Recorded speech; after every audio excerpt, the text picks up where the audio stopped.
hello everybody. Welcome to Tune In Tuesdays. I'm Kelly Cordero.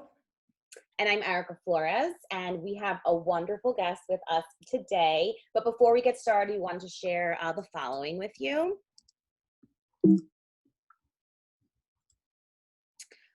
So if you haven't already, we invite you to visit our website, join our listserv, and follow us on Twitter. We also want to share our contact information with you, and we encourage you to reach out to our Long Island Regional Bilingual Education Resource Network resource specialists via email if we can support you in any way. You can also subscribe to our brand new YouTube channel where you can find recordings of past webinars and instructional snapshots. And at this time, again, we want to welcome everyone to sign into the chat if you have not already done so with your first name, last name, district, and title so we can confirm attendance and provide CTLE credit.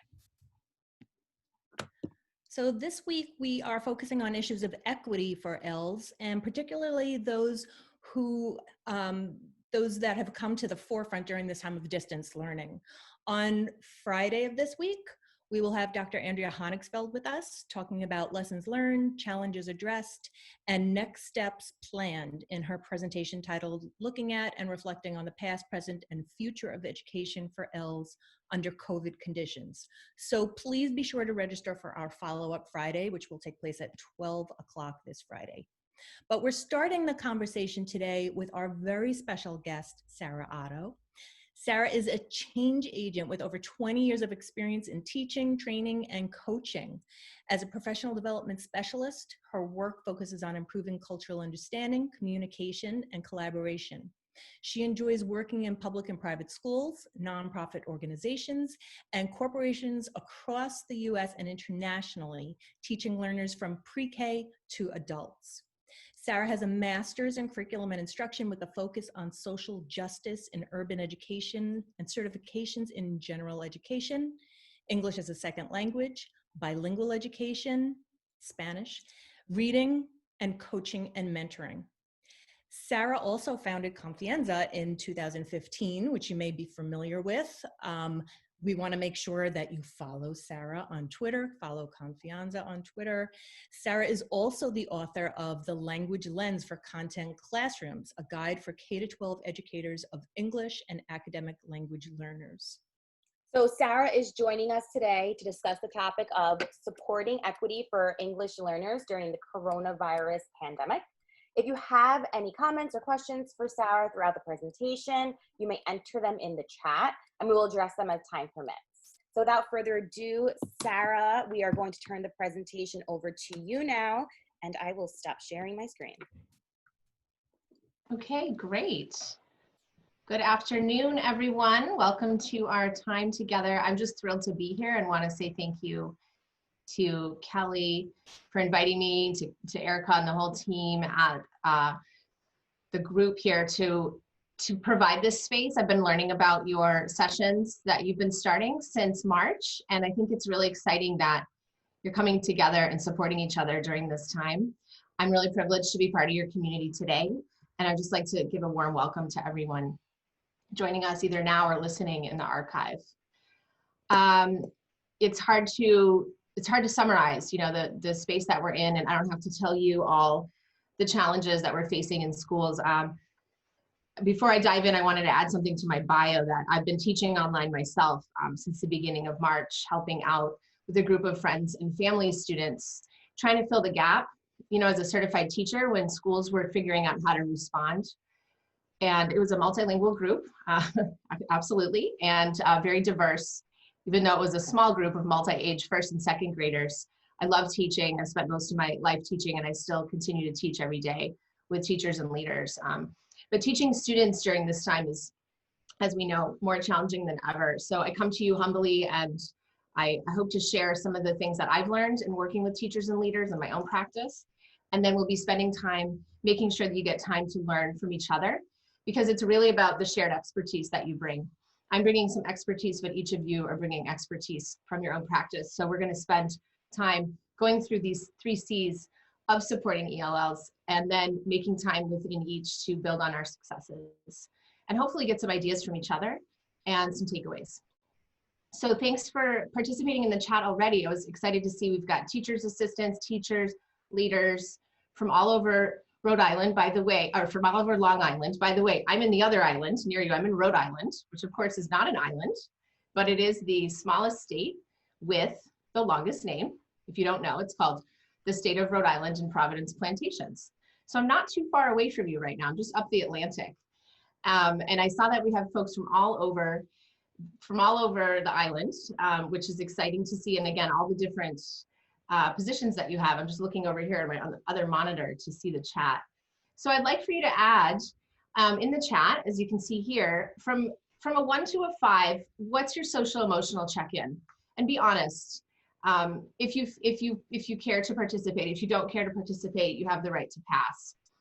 I'm going to put a 3 in there because that really encapsulates where I'm feeling. I'm okay. I'm managing and filtering all the news and all the all the situations around us that are impacting ourselves personally, our students, our families, our own families, for many of us, our own neighborhoods. And so with that, I'd like to just start with this statement from me to you, from my organization to those that we support. And I'll just give you a moment to read it to yourselves.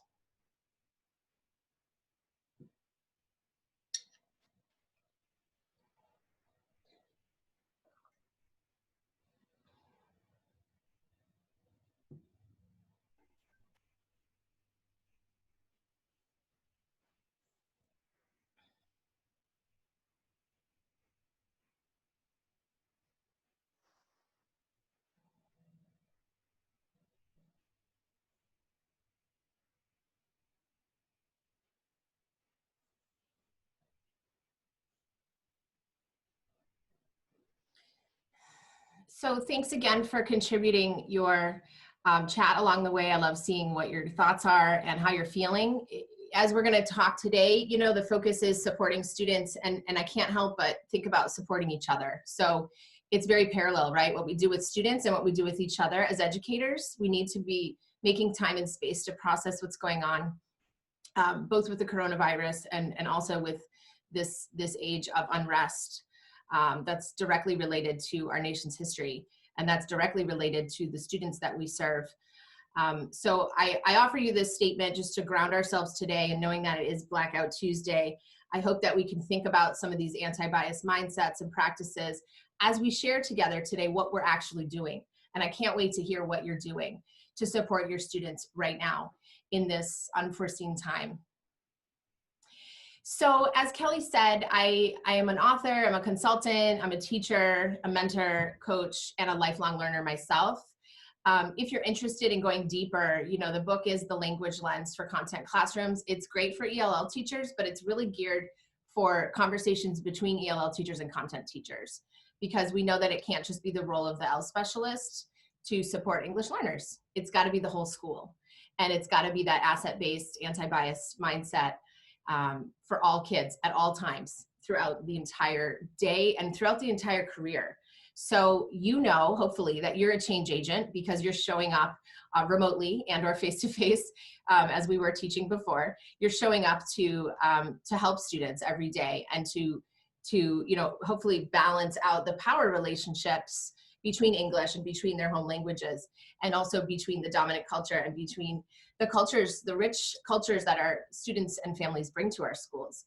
And so that's what I like to call the language lens, is not just the practices and the strategies, because you can have all the practices and the strategies and standards, but if you don't have the mindset and that way that we come to our work, that's really the center of it. That's really what brings us into changing practice. Is how we believe, not just how we act.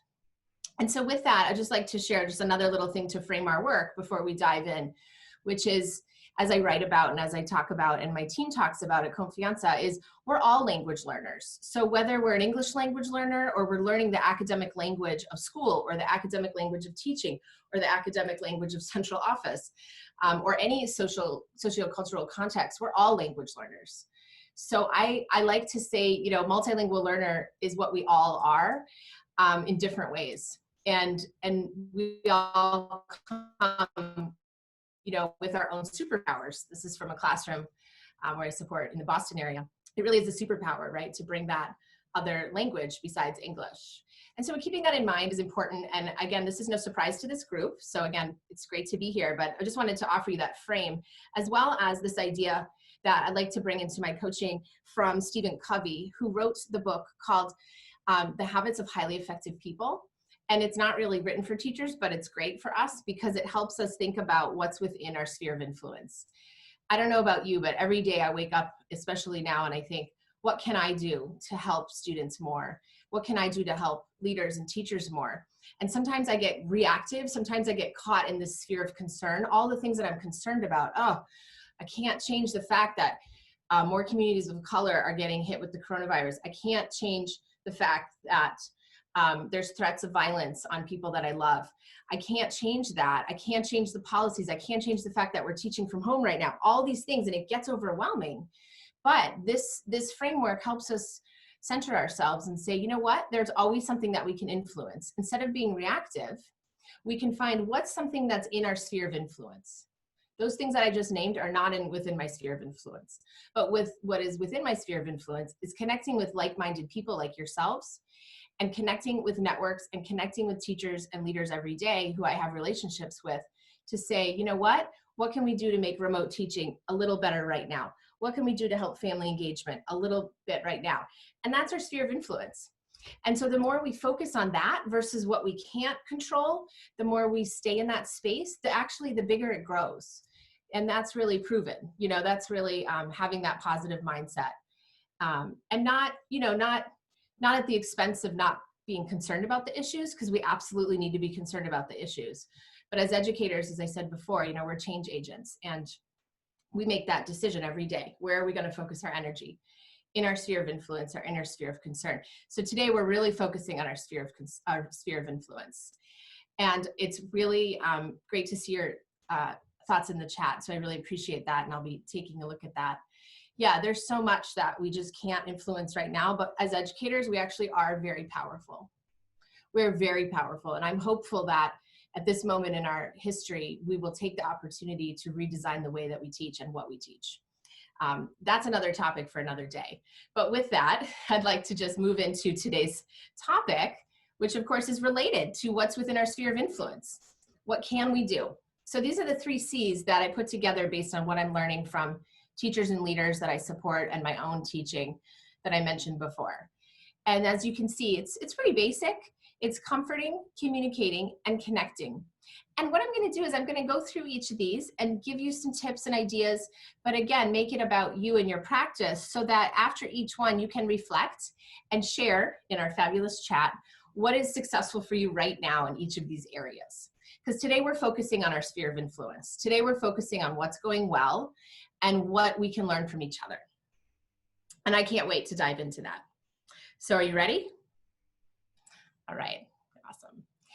And as we move into that, we just need to remember that I think it's an anonymous saying, but my dad always told me, you know, kids don't care what you know until they know that you care. So what we're going to be focusing on today is less of the pedagogical, again, less of those strategies, and I'll show you, you know, some resources that I'd love to share with you about teaching online and about strategies. But today is less about the academic and more about the social emotional. It's more about how we're caring for families and how we're caring for kids right now.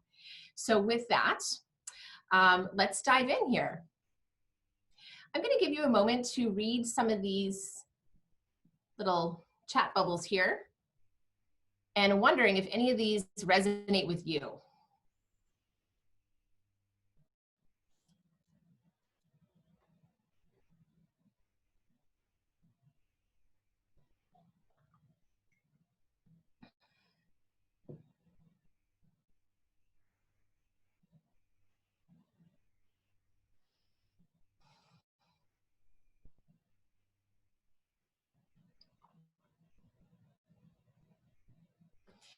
I'm sure as you read these, yeah, I see some people saying all of the above, all of those. Yes, all of them, right? This is what we're dealing with, is vast inequities that existed before the pandemic and before this age of unrest, to add that on. And now they're really exacerbated, right? They're really just intensified, as we all know. And as those of us that advocate and are ambassadors for language learners, it's even more challenging for some of us than ever to address these many issues. And so let's get into it and start to share some of the ideas that we have. And so the first one is comforting, right? So it goes to basic needs. And no, we can't be in homes with children. We can't bring them to school. There's a lot that we can't do that's outside of our sphere of influence. But what is within our sphere of influence? You know, we've all heard the idea of Maslow's on the left about basic needs, and Bloom's, or, you know, depth of knowledge and rigor on the right. But I've heard it, and I think it's such an important thing to keep in mind. And as we advocate for our students, we want to really focus on the Maslow's before Bloom's. So in other words, what's on the left here? Are kids feeling safe? Are they feeling ready to learn? Are they able to focus? If they're not, then the brain shuts down. And we know that for language learners, that the affective filter is what kind of blocks learning when students are stressed out. And the same is for all learners at this time. But again, particularly for our language learners, we want to make sure that they're comfortable, that they're safe, that they're able to have that space. If we're able to work with this synchronously, especially, you know, in my students' lessons this last couple months, I've always had a social emotional check-in, much like I did with you, you know, rate yourself from 1 to 5. But with them, I use little emojis, because what kid doesn't love emojis? And they could, you know, pick the emoji or give an emoji that connects to how they are, you know. And if something was really challenging, we would talk about it. And that's what I'm trying to model for you. And I'm excited to see what you're doing like that for your students. So when we're thinking about comforting and the basic needs, I do also put Wi-Fi and computers in that category. People might not think those are basic needs, but they are. They're essential. It's a communication strategy. We need to have devices and equal access to Wi-Fi, and we don't. We know that. And many of your schools and many of your communities, I'm sure, are going through that. But with that in mind, let's look at these reflective questions. And I'd like to give you the chance to answer one or more as we connect about successes. So as you can see, is it possible to provide resources for families and students being safe and healthy? And not only that, but how are you checking in with students when you're working with them? Again, synchronously is great. Asynchronously, there's ways to do that too, right? And checking in and having private conversations or group conversations with students. How about the food, right? And hopefully we've gotten that under control now that it's been a couple months. But you never know. And if we don't have the resources, I'm curious if any of you have been successful in connecting families with those resources in the community that might be outside of the school. As well as, you know, again, the basic needs around Wi-Fi and devices. And so it's a basic, very simple idea of comforting, but it's really important to do that kind of before we can dive into anything else, and also along the way, every day. And so this is where I'd like to hear from you. Again, we've got this chat going here. Appreciate the conversation that's already in here.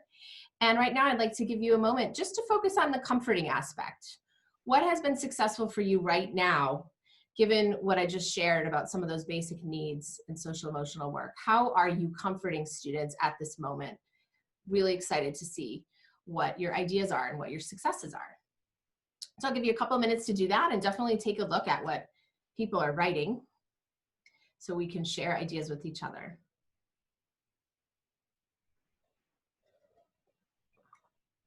Yeah, Rob, I agree. This is fundamental in all teaching all the time. It's so true. Why are we just, you know, forced to think about this now? These are things that we should be doing all the time. Absolutely. So calling and texting. Thank you. Christine, it looks like there's some organizations in your school community that have been providing pickup spots, food pickup spots. That's great. I know a lot of the communities out here are working with food shelters. Yep, food banks. I'm seeing that. Yes, we're going to talk about some of these communication techniques. This is exciting, the different kinds of apps and texting and different ways of having that communication channel open with families. Yeah, to check in, not be a nag. I hear you, Donna. It's it's a challenge to keep students motivated without feeling like, oh, it's something else they have to do. It's really because you care about them and you want them to be learning and engaged. It's nice to see what Inez is saying about your comfort has been that students are doing well, that your school has been providing food and that the students are engaged. I'm really happy to hear that. I've been taking my own data in the dozens of districts that we work in Confianza, both online and through more synchronous work like this. And I haven't found the average to be above 50% engagement yet. And that's in my communities. I haven't taken any data from the Long Island community, but I'm seeing students not getting online more than 50% of the time. And that's the reality. Maybe you're having better results. Phone calls and Zoom. Okay, great. Yep, doing the hard copies, not just the online. Excellent. I'm excited about those ideas. And we're going to move down through the 3 C's and keep the ideas coming. And please take a look at the chat, folks, because there's some really exciting strategies in here. I like what Nasim is saying about finding the best way to connect. Yeah, we're going to talk about that right now. So with communication, we know how key that is. Again, I don't have to tell this group how that is, but I do want to share some ideas and then, of course, open it up for sharing to occur between you. And that's about the access, right? That's about the two-way communication. So we always talk about two-way communication being what family engagement is. Often we use the term parental involvement. Parental involvement is one way. Parental involvement is we're doing a robocall, we're sending an email, we're sending out a letter, and we're just kind of like dumping it on students and or families. And that is more historically what has been known as parental involvement. It's not engagement. It's like we're involving parents or families because we expect them to receive the message. Well, receiving the message is not mutual relationship building, right? It's not sharing, it's not feedback. And we know how important that is for it to be two-way. So family engagement is when we're talking about the two-way space. The texting I know is really important for a lot of families because for some families, as we know, it can be fearful to talk on the phone with language proficiency issues or issues around being undocumented and not knowing the phone number or not trusting the technology. I'm hearing more and more even about students and families being concerned about being on technologies like Zoom and Google Classroom because there's a fear of data being taken and all that. So it's this whatever it takes mentality that Nasim was talking about. And I do want to connect to what I'm hearing. The talking points, definitely recommend that one. It's a platform that translates for you using the Google Translate technology. Of course, it's not perfect because it's not human cultural translation, but it is, the best we've got right now. And that's a great way to do it. I know that a lot of the schools that I work with also use, I'm seeing if anybody else has it up here too. With just using Google Translate. Yeah, and somebody else had another one. Let's see if I can find it. I can't find it right now, but please add platforms that you use. The language line, Remind. Yep, that's a big one. Talking points, I see that one as well. And then even like Classroom Dojo and other kinds of Seesaw. Yep, Seesaw is the big one. Thanks, Donna. So whatever your school uses, it's great, right? If it's not just you, but it's like your whole department or your whole school. And then also when principals and or other leaders are sending communications home, we know how important it is to think about this family's language proficiency. So I put the levels of language proficiency on here because as we know, families, caregivers are going through this process too. So it's important, I like to say it's important to assess, as well as you can where the caregiver is. Right? So I've worked a lot with newcomers. I've worked a lot with students who fossilize at level 3 and level 4 as second generation, first generation immigrants, and also students from Puerto Rico, and also in Puerto Rico when I taught there. And I worked with a lot of families that were in that 3-4 range. So the strategies for them, would definitely be like what has already been discussed, but also using strategies that I would use with students, right? Like visuals, keeping the language supported and maybe simple, but not watering down the message, right? So keeping that in mind is really helpful. And also if you're in a position to educate others around that, bringing the ELP levels, the New York levels to them and saying, where do you think this family is? Do you think your message is received? How can we align the language proficiency at home to the kinds of communication going out? And so with that, we're going to move into reflecting and hearing some more ideas from you. And again, loving the ideas here, keep them going in the chat. So it's that idea of course, is it accessible? Are we using anything that it takes to do that? To try different software programs, to try different ways so that it's not a one size fits all, because it's not. And then this is my favorite question out of all this, and it's really my favorite question to ask at any time, not just during a pandemic, but are L educators' expertise, is your expertise being leveraged? Because you are experts of the language lens and the cultural lens and accommodations and what families need, because you have relationships with these different stakeholders.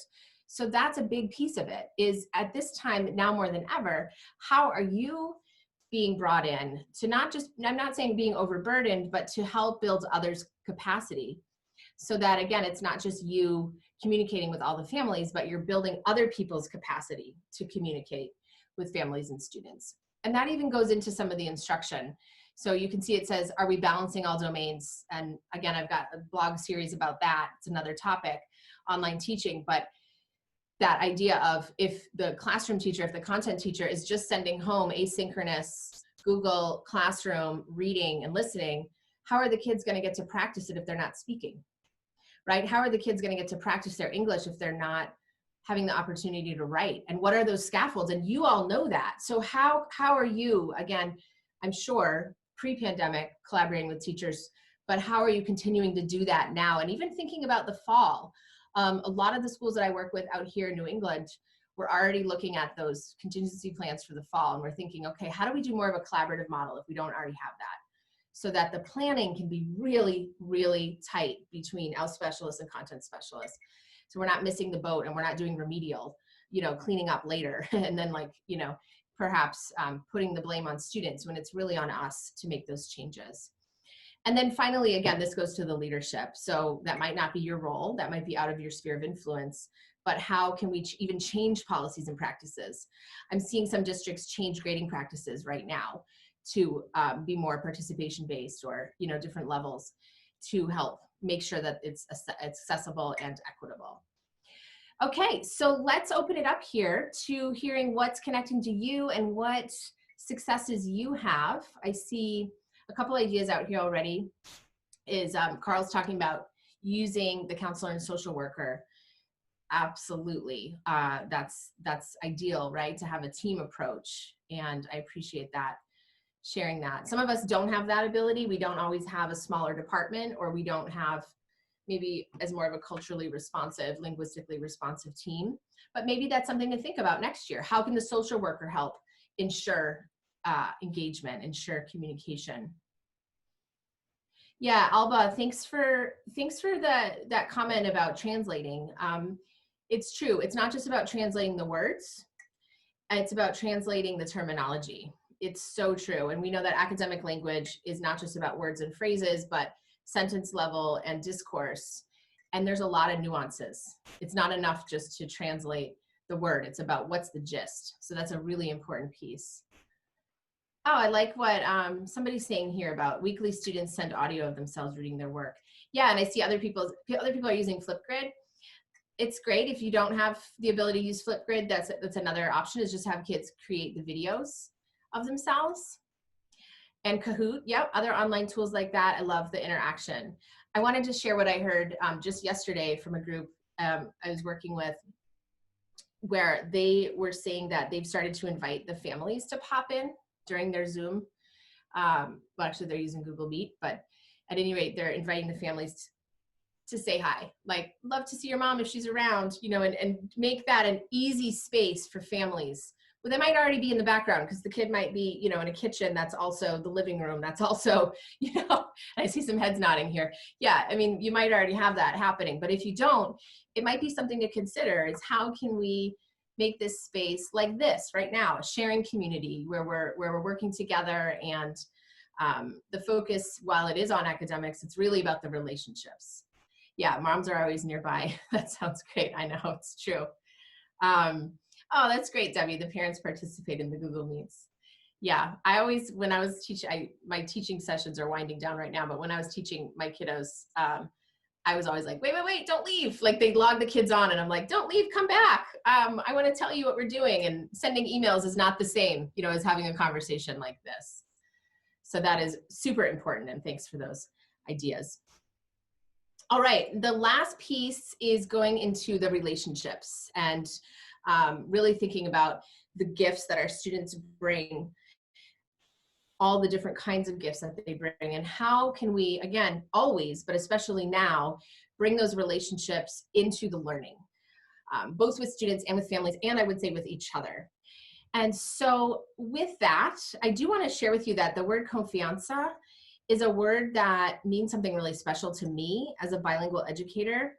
Just a little side story here.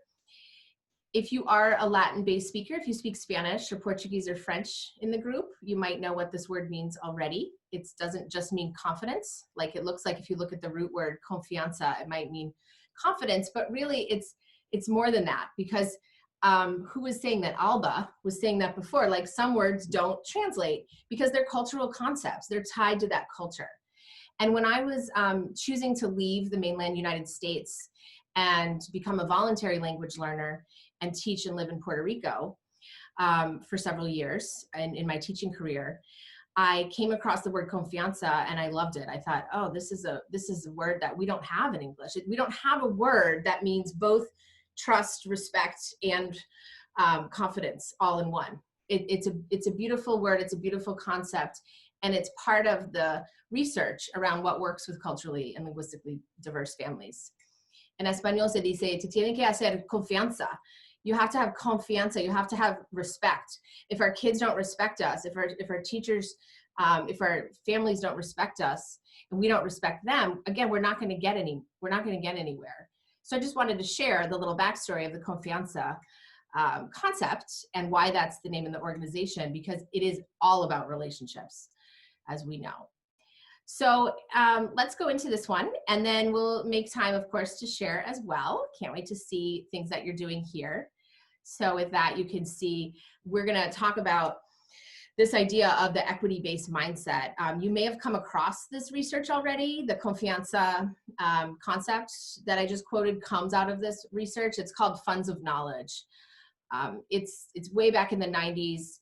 The teachers went into the communities, Mexican-American communities in Tucson, and really did this research about what are we missing? Why aren't we making the gains with your family, with your students? And the families reported, you need confianza. Like, you need to know that we bring things too. And so that's what it means when we say funds of knowledge. I'm curious if you've ever heard of that before. Some of the newer teacher prep programs don't always go into it, but I think it's really, really important, because it means that everyone brings something, that everyone is a fund of knowledge. No one is a blank slate.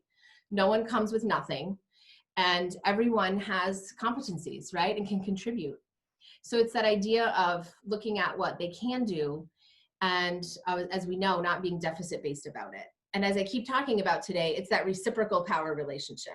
So instead of we're doing something to the students or to the families, especially now when it's so imbalanced for many reasons, we want to really think about how are we bringing the families in, how are we bringing the kids in, and keeping relationships at the fore of everything.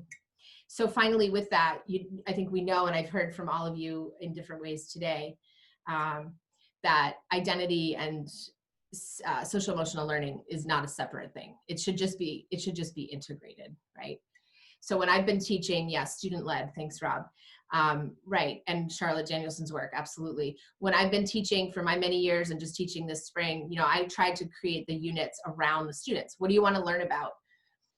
Let's make it fun, right? How do you want to learn? We ended up making a video of their books that they made. They all became authors, and we made a video for each girl, and I did, I know how to make videos because I do online learning professionally. And so I made special little things. I may or may not have put some Katy Perry in there, whatever they wanted to make it fun and make these first and second graders feel like not only did I care about them, but that what they wanted to learn and what they learned and what they produced is really important. And what they produced as books is text, and they're authors too. So those kinds of things, as we know. So the guiding questions for this, before I hear what you've done, is, are we providing the time and space? to process all of this. I feel like that's what Kelly has provided for us today, and I'm grateful for that, is time to come together to kind of brush up on old practices, maybe be reminded of some things, or most importantly, just share what we are doing. And that's important for us. How are we doing that for the kids? I'm really curious to hear about that.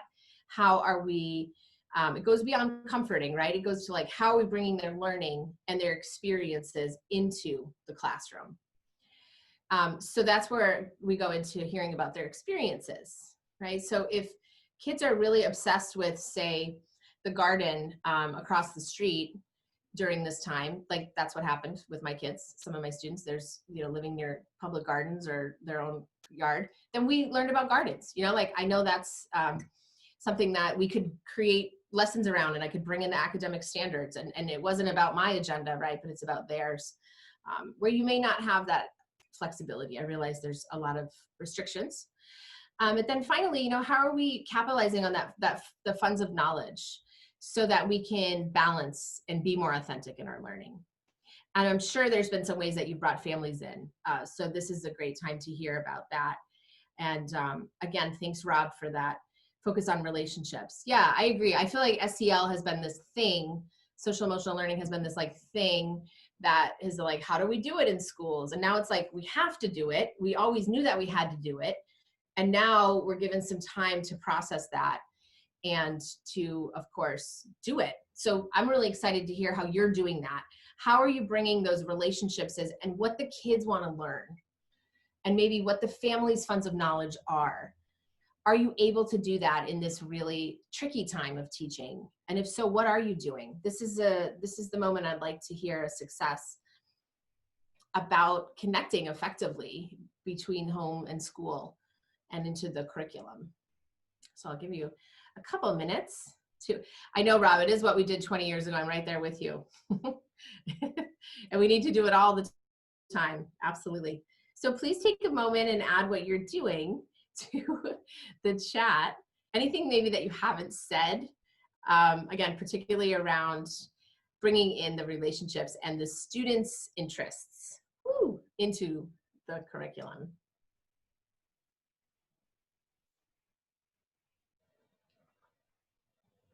Ooh, Stephanie's making her site word learning fun.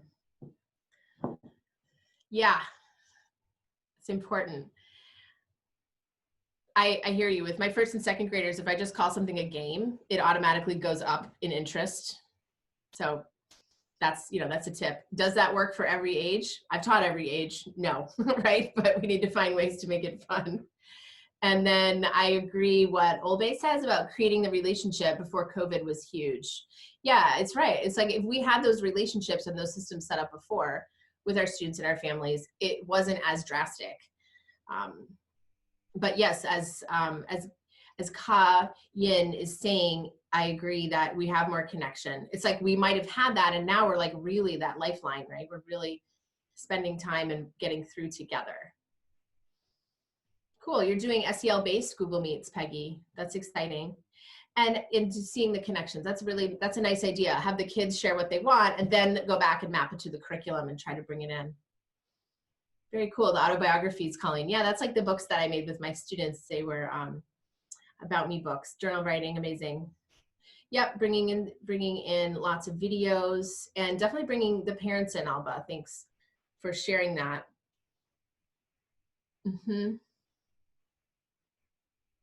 Excellent. Yeah, writing about the emotions. Again, how are you feeling? What's going on?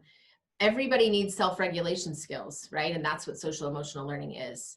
So that's what we're all required to do right now to get through this time. So why aren't we teaching it to our students? It's great that there's all these ideas for doing that. Okay. Hometown project. Oh, that's neat, Donna. Engage messaging parents to become involved. Yes, value where they come from. That's very exciting.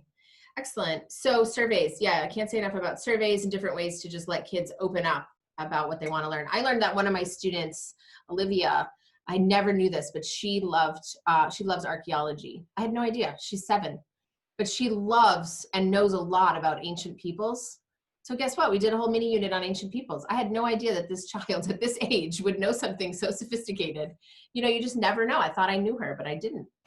So definitely great ideas here, singing songs. Thank you, Donna, and thanks everybody. Wonderful ideas. So I'm going to share with you a couple more resources to take with you. We've got a lot of free resources and a lot of things that we're bringing out from Confianza and my amazing team of contributors. So before we do that though, I'd like to pause and hear from you again. I'd like to listen and provide some feedback for us. What was useful, or what will you take back? I'm definitely curious to hear if you've heard anything new from each other, because there's been a barrage of ideas here in the chat. So let's take a moment and reflect to make sure that we can cement the learning from today and take it with us. And please do put that in the chat so we could see that from you. That would be really helpful. I'm going to add mine here as well.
Yes, Colleen, confirming for you that the focus should be on student well-being. Absolutely. We have a resource list that I'll show you in a minute on our blog of all about resources for well-being. We try to curate them because there's this thing of being over-resourced. Anybody else experiencing that? Like too many articles, too many things coming at us, right?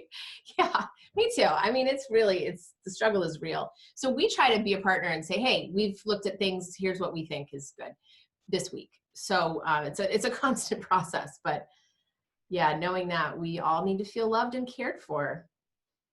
Absolutely. I want to touch on something that Elvis said, and I appreciate that. I'm working with a neuroeducational specialist to do some new work on exactly what you just said, Elvis. The stress neurotransmitters came before the learning neurotransmitters. It's a natural sequence. To be effective as a teacher, we must provide for the students a safe and trustful environment. I'm working with this amazing neurologist, educational specialist on creating some new content for us that I'll share. You know, if you sign up, you can always get the free resources from us. Because she says the same thing, you know, from a brain-based perspective, we need to understand how the brain works now more than ever, because if you're stressed, like we all are in different ways now, how are we going to move forward? And so she's offering that advice, and I'd love to have you, take advantage of that if that's interesting to you. Yeah, the field trips. A lot of people like the virtual field trips ideas. You're not alone, Francesca. You're not. I know it feels like that because we're alone sometimes when we're doing this work in our homes. Yeah, Carl, just spending the first couple of minutes how we're doing. I agree. I've been working with a lot of leaders where we're doing the PD with the staff and doing that exact same thing. Like, let's just have a social emotional check-in. Let's talk about the issues. Okay, now we'll focus on the task at hand. Yeah, Tamara, it looks like it's talking about telling isn't the right way. We must fully engage. I love that. That's like doing something to students. That's like students are empty vessels, and that's not what they are. They're full of gifts and competencies and skills and interests, and it's got to be that reciprocal power relationship. I love that. Thanks, Cayenne, and nice to have you here, Carol. So yeah, keep the comments coming, folks. I'm going to share with you a couple of resources that you might care to look at if they can be useful to you. And please continue to share your ideas and so forth in the chat. It is wonderful to hear what you're all thinking. And Adriana, yes, welcome Adriana, appreciate it as well. So with that, I want to just share with you on our website, we've got lots of free resources. We have 2 kind of areas that you might look at, and feel free to sign up, again, free, to stay connected. You can also find us on Twitter and Facebook. But these are some of the content areas right here. These are some of our current blogs and videos that we've written and had interviews around, where we're just trying to keep up, just like you, to try to learn what people need and share what we're learning. And all of our contributors are teachers or leaders, just like you know, doing this work. And I love partnering with them. I love learning from them and elevating them. So these are some of the topics that you'll find if you go to the blog. If you go to the video page, you're going to see we're going to do lunchtime videos in the next couple weeks, and then through the summer, so that we're kind of just giving a space to share. And there'll be a chat just like this, so that you can share what you need, and always letting us know what is useful for you is great, because we're all learning together. And I did want to share one more thing. We partner with Teaching Channel, who also partners with Danielson's group, by the way, for the person that mentioned that. And we do put all of our asynchronous learning on Teaching Channel. We've been doing online learning since 2015, since I started Confianza. And we have lots of courses, we have lots of offerings there, but we're really excited to share this opportunity this summer. So if you're interested, or you know any teachers or leaders or coaches who might be interested, it's a super discounted price. It's got both online modules and workshops like this, and Q&A with me. I want to spend some extra time with people because I'm not able to be in classrooms, and I'm really, you know, wanting to continue the support, and my team as well, supporting you online. So that's something if you're interested, as well as I said before, you know, different kinds of offerings that we have. I did want to point out one final thing, that our framework is here of family and student engagement, curriculum instruction, and all the way through. The foundation of our work is anti-bias education. I don't think that we can talk about language without talking about race and class and ability and gender and sexual orientation and immigration status. And I just wanted to say that again, because we're in this time that we're in. And I know that you are all working so hard to do the work every day. And I want to just say again, thank you for allowing me to bring what we do at Confianza to you. And that is what I have prepared for you today. So I want to thank Kelly again for having me. Really appreciate it. Thanks for the chats, everybody. It's so nice to hear. I've got that information to share the neuroscience information, Elvis. Thanks, I will do that. And otherwise, I just wish you all the best. Yeah. Hey, Sarah, Kelly. do you have information regarding registration for the summer program, the Summer I Institute? do. So let me just show you. I can just model how to get there. It's so easy.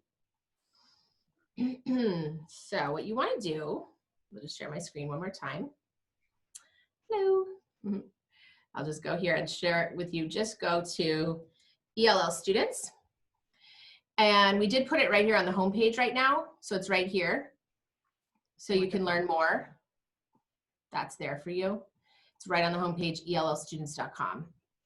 And then the other offerings are up here as well. We've got, again, the Summer Institute. We do have a lot of online courses that we've been doing that are other ones. This one is the one for the summer, but it's running all the time too. And then I also wanted to share again that video space since I'm here. This is where we have our live videos. They're also live on Facebook, but they're all archived. So if you're looking for more on the 3 C's or more in co-teaching, we're adding to it all the time, and love your ideas if you're looking for something specific. The blog is here where you see it at the top where it says blog. So that's where you're going to find some of those resources that I mentioned for you as well. There's about almost 100 blogs now, and we're constantly sharing what we're learning and trying to get better, just like you. Wonderful. Thank you. Thank you so much for sharing all those resources. Okay, so we only have a few minutes left here. If there are any additional questions, feel free to throw them in the chat. But also at this time, I want to remind you that this whole webinar today will be available on our YouTube channel later on this week. So if you missed anything or you want to, check something out again, feel free to go there to watch that webinar again, or if you want to share it with others. Mm-hmm.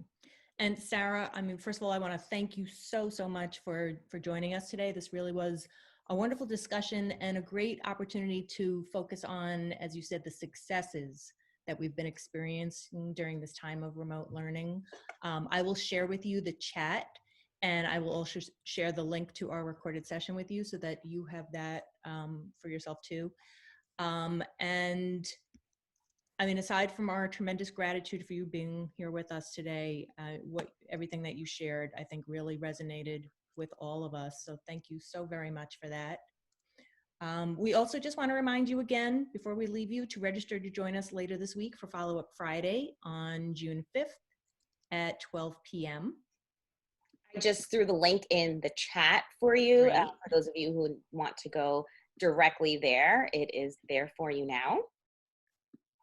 And last but not least, we want to remind you to return to My Learning Plan to complete the evaluation for today's webinar. And then while you're there, check out our other upcoming PDs with the Long Island R.BERN.